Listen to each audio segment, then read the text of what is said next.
Good morning. एक बार फिर आप लोगों का पंकज सर की क्लासेस में स्वागत है। आज हम मैथमेटिक्स में आप लोगों को जो पीछे से वीडियो बताते चले आ रहे हैं अरिथमेटिक प्रोग्रेशन, उसमें नया टॉपिक लेकर आए हैं अरिथमेटिक मीन। अरिथमेटिक मीन क्या है? अगर कोई तीन संख्याएं हैं ए बी सी, ये समांतर श्रेणी में है आर एन ए पी, तीन संख्याएं हैं समांतर श्रेणी में है, तो बीच वाली संख्या को ए और सी का हम समांतर माध्य कहते हैं। और समांतर माध्य को हमेशा कैपिटल लेटर ए से प्रदर्शित करते हैं। जैसे कि मान लीजिए तीन संख्याएं a capital A P are in A P, तीन संख्याएं हैं, ये समांतर श्रेणी में है।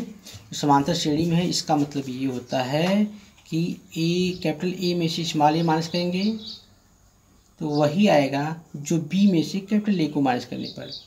हम इसी को कॉमन डिफरेंस कहते हैं। अगर इसको सॉल्व करें, कैपिटल ए को इधर लाएंगे, स्मॉल ए को इधर लाएंगे, कैपिटल ए इधर आएगा तो जाएगा a plus a equal to small a इधर जाएगा a plus b. This implies 2a equal to a plus b. This implies a equal to हो जाएगा a plus b by 2।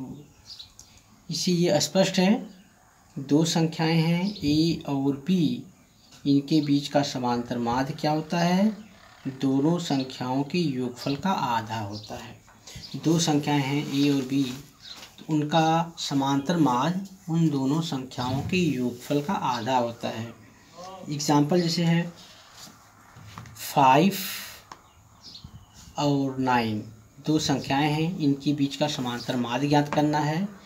तो अगर इनके बीच का समांतर माध्य ए है तो ए का मान होगा 5 + 9/2, यानी 5 + 9 14/2 यानी 7 होगा।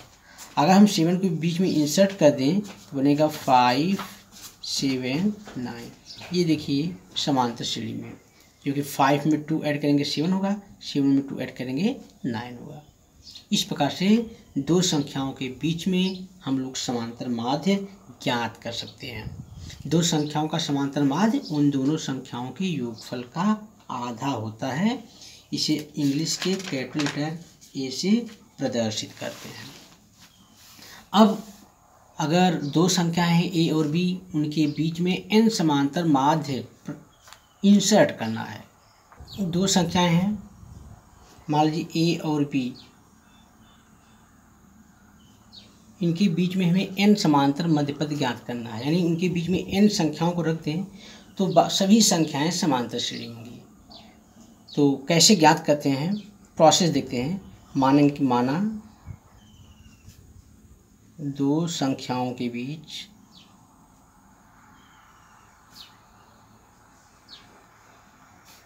एन समांतर मध्यपद A1 A2 A3 AN। हम लोग क्वेश्चन इसी प्रोसेस सॉल्व करेंगे, जैसे सॉल्व कर रहे हैं इसी प्रोसेस से। यानी हमने दो संख्याओं ए और बी के बीच में एन समांतर मध्यपद ये रखे हैं, जिसका मतलब ए और बी के बीच में इन संख्याओं को रख दें A1 A2 A3 AN B, तो ये सभी समांतर श्रेणी होंगे। समांतर मध्यपद का मतलब हुआ कि सभी समांतर श्रेणी में होते हैं। तो ए और बी के बीच में एन संख्याओं को हमने रखा है, ये सभी एन संख्याएं समांतर श्रेणी में हैं। अब इस श्रेणी में कुल कितने पद हैं? बीच में एन पद हमने रखा ही है, एक पद शुरू के और एक पद लास्ट के, यानी ए और बी, ये दोनों मिला करके कुल n+2 पद होंगे। याद रखेंगे यहाँ से लेकर के यहाँ तक कुल n पद हैं, A1 A2 A3 AN, क्योंकि ए और बी के बीच में n पद को इंसर्ट किया गया है। n पद ये बीच के और किनारे के दोनों पद कुल मिलाकर के इस श्रेणी में कुल n+2 2 पद होते हैं, तब इस श्रेणी में n+2 पद होंगे। पहला पद क्या है? प्रथम पद है a,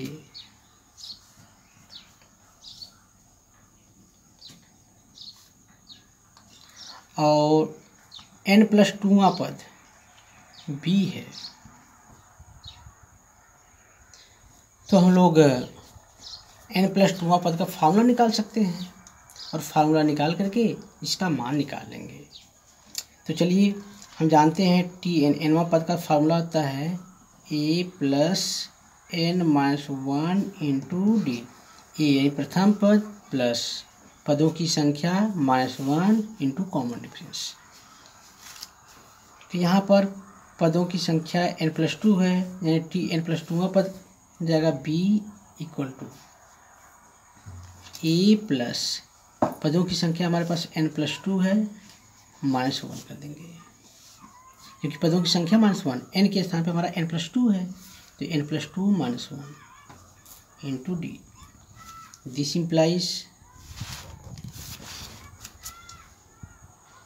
ए को इधर लाएंगे तो जाएगा b minus a equal to 2 में से 1 माइनस करेंगे तो जाएगा n+1 इंटू डी।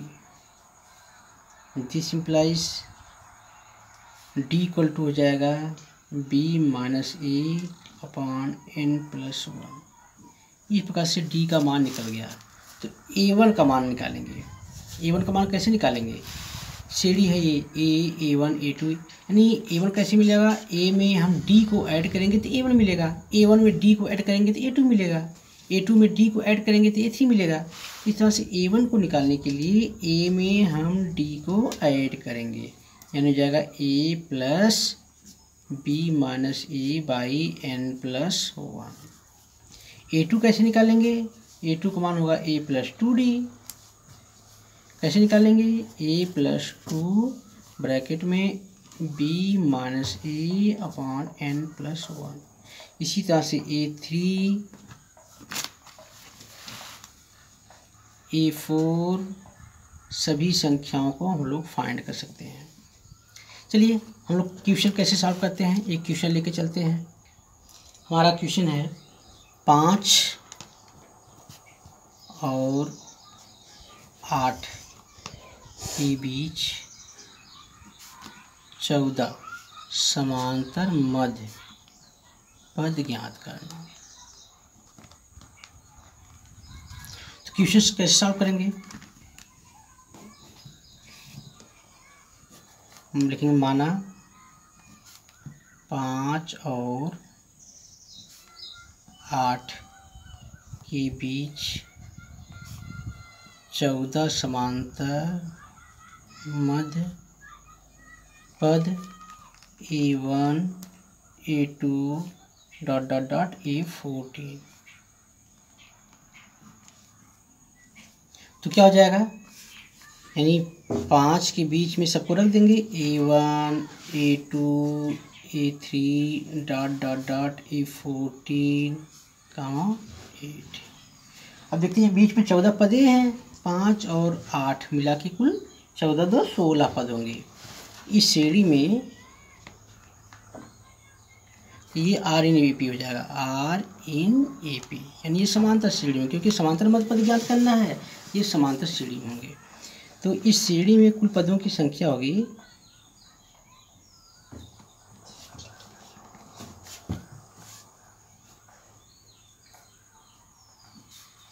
14 + 2 16, यानी n इक्वल टू हो जाएगा 16।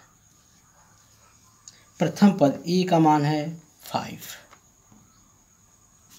और अंतिम पद यानी T16 अंतिम पद 16वां पद 8 है।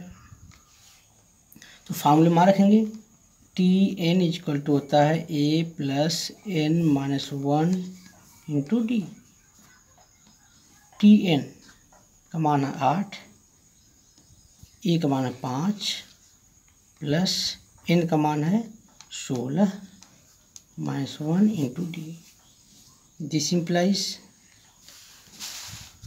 5 को इधर रिप्लेस करेंगे तो 8 माइनस 5 इक्वल टू 15, 16 में से 1 घटा देंगे 15 into D, 3 equal to 15 D equal to जाएगा 3/15 नहीं 1/5। इस प्रकार से डी की वैल्यू निकल गई 1/5। अब हम लोगों को सभी A1 A2 A3 के मान निकालेंगे। तो A1 का मान हो जाएगा A प्लस डी, ए का मान है 5, पहले से ए का मान 5 था, और डी का मान अभी हमने 1/5 निकाला। तो 5 5 या 25 हो 20, चलिए ऐसे भी डायरेक्टली लिख सकते 5 होल 1/5। A2 की वैल्यू क्या होगी A प्लस 2D यानी 5 प्लस 2/5 हो जाएगा, यानी इसको लिख सकते हैं 5 होल 2/5। इसी तरह से A3 A4 dot dot dot A14 का मान ज्ञात किया जा सकता है। Thank you.